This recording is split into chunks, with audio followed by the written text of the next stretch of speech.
बहुत समय पहले की बात है। एक दूर राज्य में एक राजकुमारी रहती थी जिसका नाम अन्विता था।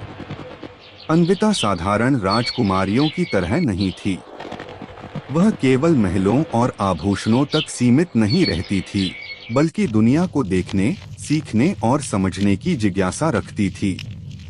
उसका मन पक्षियों के गीत, पेड़ों की छाया और किताबों के पन्नों में ज्यादा रमता था। एक दिन राज्य में अजीब घटना घटी। हर रात महल के पास एक चमकता हुआ उजाला दिखाई देता और सुबह तक वहां फूलों की खुशबू फैली रहती।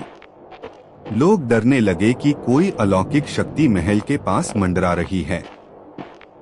राजा ने सैनिक भेजे, पर कोई उस रोशनी के रहस्य को नहीं जान सका।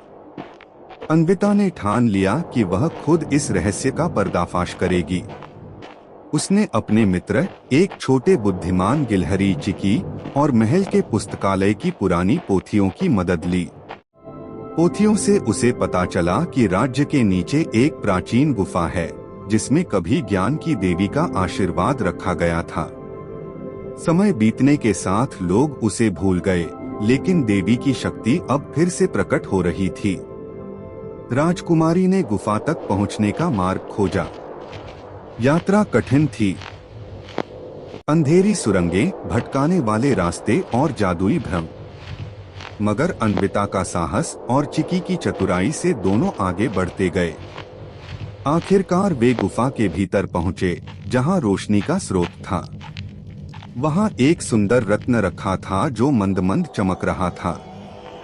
जैसे ही राजकुमारी ने रत्न को छुआ, उसके सामने देवी का स्वर प्रकट हुआ।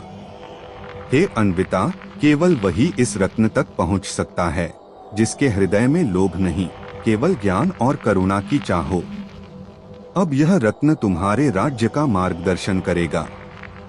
रत्न के आशीर्वाद से राज्य में नई समृद्धि आई। खेतों में अच्छी फसलें हुई, विद्या के नए विद्यालय बने और लोगों में आपसी प्रेम बढ़ा।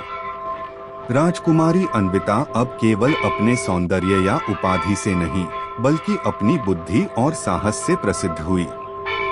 लोग कहते थे, यह राजकुमारी केवल महलों की नहीं, बल्कि पूरे राज्य के दिलों की है।